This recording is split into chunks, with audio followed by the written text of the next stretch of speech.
तो अस्सलाम वालेकुम, तुम लोगों का क्या हाल है। तो आज का लेक्चर क्या होगा।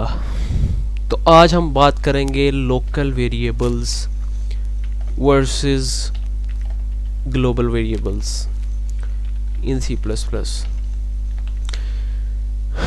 लोकल वेरिएबल्स और global variables C plus plus में क्या होते हैं, और इसमें हम सिर्फ सी प्लस प्लस की बात करेंगे क्योंकि मुख्तलिफ लैंग्वेजेस में लोकल वेरिएबल्स और ग्लोबल वेरिएबल्स का कुछ लैंग्वेजेस में कॉन्सेप्ट नहीं आता और मोस्ट ऑफ द लैंग्वेजेस में आता है।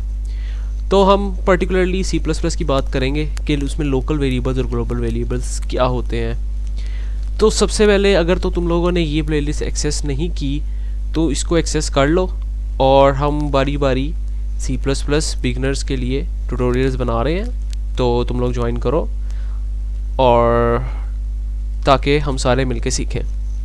अगर हम सबसे पहले बात करें तो लोकल वेरिएबल्स और ग्लोबल वेरिएबल्स की, तो यहाँ हम जल्दी से अपना जो है फाइल बना लेते हैं सी प्लस प्लस की, local and global dot C plus plus, मानो इसका मैंने नाम दे दिया। तो अगर मैं इसको थोड़ा जूम कर लूँ, जूम करना था, हाँ, तो अगर इसको मैं थोड़ा जूम कर लूँ और यहाँ पे मैं कुछ लिख दूँ अपना जो बॉयलर कोड होता है जो कि हमने हर सी प्लस प्लस के प्रोग्राम में लिखना ही होता है, जिसके बगैर हमारा गुजारा नहीं है, तो हम वो लिख लेते हैं यहाँ पे। और हम कह देते हैं कि हम इसमें सीखेंगे लोकल एंड ग्लोबल वेरिएबल्स। तो बेसिक अगर इंट्रोडक्शन मैं दूं इसका, तो पहले एक बात देख लेते हैं। सी प्लस प्लस में एक मॉड्यूलर स्ट्रक्चर होता है जिसको कहते हैं फंक्शंस। तो फंक्शंस का काम क्या होता है ये हम अभी नहीं देखेंगे, फंक्शंस को हम डिटेल में बाद में डिस्कस करेंगे। तो अभी बस मैं मान लो कि हमारे पास एक फंक्शन 1 है और वो कुछ नहीं करता, बस एक फंक्शन 1 है, उसका नाम फंक्शन 1 है। अभी तुम लोग इस सिंटेक्स पे ध्यान देना कि इर्जा भाई आपने सिंटेक्स बताया नहीं, आप लिखी जा रहे हो एमी, तो हमें तो कुछ समझ नहीं आ रही। तो खैर अभी ये हम फंक्शन डिस्कस नहीं कर रहे, लेकिन फंक्शन हम एक डिटेल में डिस्कस करेंगे। जैसे हमारा एक मेन फंक्शन होता है वैसे हमारे बाकी फंक्शन भी होते हैं, ठीक है। और हम अभी इसको डिस्कस नहीं करेंगे, बस तुम लोग मान लोगे ये फंक्शन है। और फंक्शन होता गया, फंक्शन मैं अभी फ़िलहाल आपसे कहता हूँ कि हमने मेन से कोई भी फंक्शन को कॉल करें और उसमें एक पर्टिकुलर छोटा सा काम करवाएं। तो एक आपने फंक्शन कॉल करना होता है एक कोई काम करवाने के लिए, बस इतना मान लो अभी तक कि फंक्शन होता है कि भाई मेन फंक्शन 1 को कहेगा भाई फंक्शन 1 मुझे ये चीज़ कर दो, तो वो फंक्शन 1 उसको वो चीज़ कर देगा। फिर वो मेन फंक्शन 2 को कहेगा कि मुझे ये चीज़ कर दो, तो वो उसको वो चीज़ कर देगा। अभी हम यही मानते हैं कि फंक्शंस, क्योंकि हमें पढ़े नहीं, तो फंक्शन यही मानते हैं कि भाई एक मॉड्यूलर स्ट्रक्चर है जिसमें हम जो है काम वगैरह करते हैं, ठीक है। तो हम अगर लोकल वेरिएबल्स और ग्लोबल वेरिएबल्स का कॉन्सेप्ट देखें तो लोकल वेरिएबल्स क्या होते हैं। लोकल वेरिएबल्स हम देख लेते हैं, सबसे पहले ग्लोबल वेरिएबल्स देखते हैं। सपोज कि ग्लोबल वेरिएबल्स होते हैं कि अगर सपोज करो मैं यहाँ पे इंट बनाऊँ, कोई भी नाम दे दूँ इसको, मतलब नंबर नाम दे देता हूँ। अब मैं कहता हूँ कि मैंने इसको नाम दे दिया और बाद में उसको असाइन कर देता हूँ एक वैल्यू 15 की। मैंने कह दिया कि भाई एक मेरे पास इंटीजर नंबर है, उसकी वैल्यू है 15, और अगर इसको मैं प्रिंट कराऊँ नाम को, तो हमारे पास 15 आउटपुट में आ जाना चाहिए ना। तो इसका मतलब है हमारे पास ये 15 एक मेन के रिस्पेक्टिवली लोकल वेरिएबल, एक फंक्शन के रिस्पेक्टिवली लोकल वेरिएबल है। अगर मैं यही सेम काम फंक्शन 1 में कर दूं, तो इसका मतलब है कि ये फंक्शन 1 में जो काम हुआ है, जितने भी वेरिएबल्स डिक्लेयर हुए हैं और जो भी उसको वैल्यू साइन हुई है, ये सिर्फ फंक्शन 1 के हद तक है। मतलब कि ये सिर्फ फंक्शन 1 ही जानता है कि उसके अंदर एक इंटीजर नंबर पड़ा है, उसकी वैल्यू 15 है और उसको मैंने सी आउट करवाया है। ये सिर्फ फंक्शन 1 ही जानता है। जब तक मैं इस फंक्शन को कहूँगा नहीं, इस फंक्शन को बुलाऊँगा नहीं, तो ये तब तक हमें ये आउटपुट नहीं आएगी। तो इसका मतलब है कि अगर मैंने एक इंटीजर नंबर फंक्शन 1 में बनाया और उसको आउटपुट करवाया है, तो वो फंक्शन 1 के ही रिलेटेड है, वो फंक्शन 1 का रिश्तेदार है, हमारा उससे कोई ताल्लुक नहीं है। ठीक है, अगर हम इधर कोशिश भी करें नम को प्रिंट करवाने की तो हम कहेंगे ये एरर देगा आइडेंटिफायर नम इज़ अनडिफाइंड, कि भैया आपने तो ये नम बनाया किधर है जो आपको इतना जो है मसला हो रहा है कि आपने इसको प्रिंट करवाना है इधर मेन में। तो आपको होगा कि भाई ये हमने नम ये फंक्शन 1 में बनाया हुआ है भाई, ये देखो इधर। लेकिन वो तब आपको एक आपका दोस्त कहेगा कि भाई ये फंक्शन 1 में तो सिर्फ जो भी बनता है वो फंक्शन 1 तक की हद तक रहता है, वो नीचे और किसी फंक्शन को नहीं बता। अगर मैं फंक्शन 2 में भी उसको एक्सेस करना चाहूँ तो वो भी नहीं मैं कर सकता, यहाँ पे भी एरर आएगा। तो फंक्शन 1 के अंदर जो भी चीज़ें हो रही हैं वो फंक्शन 1 को पता है बस। तो अगर मैं इसको कहूँ कि भाई फंक्शन 1 को अगर मैं चाहता हूँ कि प्रिंट करवाए जो उसके पास चीज़ है, तो मैं सिंपल कह दूंगा कि भाई फंक्शन 1 तू जो काम कर रहा है, जो तूने करना है वो मुझे बता दे, क्या तेरे पास पड़ा गया। तो ये एक्चुअली हमारा मेन फंक्शन, हमें पता है कि कोड हमारा मेन से स्टार्ट होता है। हमारा मेन फंक्शन फंक्शन 1 को कॉल करेगा कि भाई फंक्शन 1 बता तेरे पास है क्या। अगर इसको ऐसे रन करें तो हमारी आउटपुट कुछ भी नहीं आएगी। अगर मैं इसको ऐसे रन करूं तो हमारी आउटपुट कुछ भी नहीं आएगी, कोई भी आउटपुट नहीं आएगी। लेकिन अगर हम कहेंगे भाई फंक्शन 1 बता के तेरे पास क्या है, तो अब हमारे पास आउटपुट 15 आई है। ये फंक्शन 1 इधर गया, ये मेन ने इसको कॉल किया, ये इंटीजर बनाया, नम बनाया, सी आउट नम।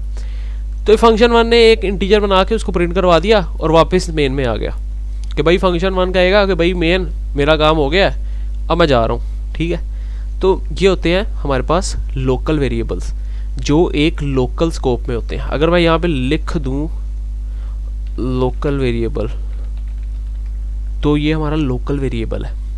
लेकिन अगर मैं चाहता हूं कि कोई मेरा ऐसा वेरिएबल हो कि जो मेरा मेन में भी एक्सेस हो जाए, जो मेरा फंक्शन 2 में भी एक्सेस हो जाए, जो मेरा फंक्शन 1 में भी एक्सेस हो जाए, तो वो मैं क्या करूँगा, उसको क्या करूँगा।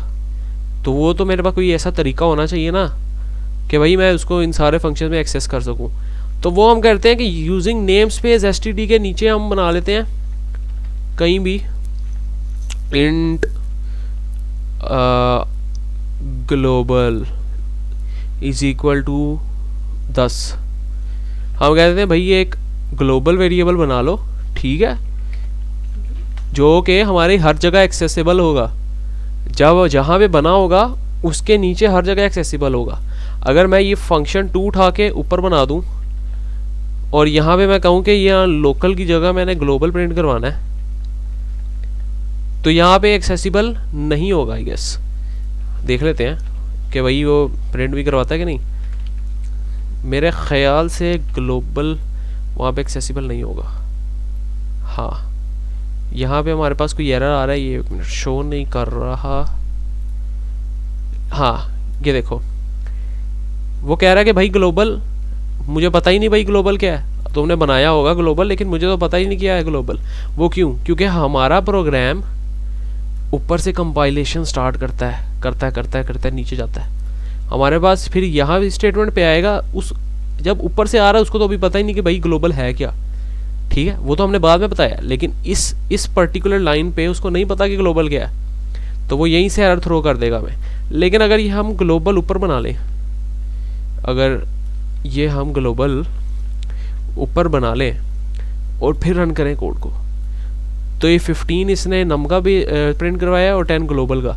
तो इसका मतलब है हमने जहाँ पे ग्लोबल को एक्सेसिबल रखना है तो उन चीज़ों के ऊपर बना दो। अगर मैं चाहता हूँ कि फंक्शन 1 में ग्लोबल एक्सेसिबल हो, साथ फंक्शन 2 में एक्सेसिबल हो, साथ मेन में भी एक्सेसिबल हो, तो ग्लोबल को मैं भाई बना दूंगा इधर ऊपर सबसे।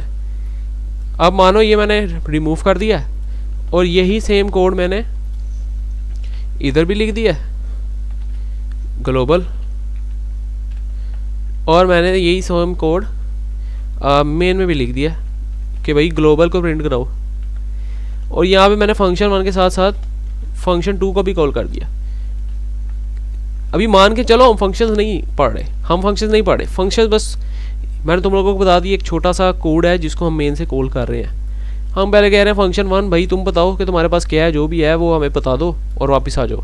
फंक्शन 1 कहेगा भाई मेरे पास तो एक ही सी आउट स्टेटमेंट है ग्लोबल, ठीक है, उसको मैं प्रिंट करा देता हूँ और वापस मैं नीचे आ जाता हूँ। जब ये वापस आएगा तो फंक्शन 2 कॉल हो जाएगा और फंक्शन 2 भी कहेगा मेरे पास भी बस ग्लोबल है, मैं वो प्रिंट करा देता हूँ।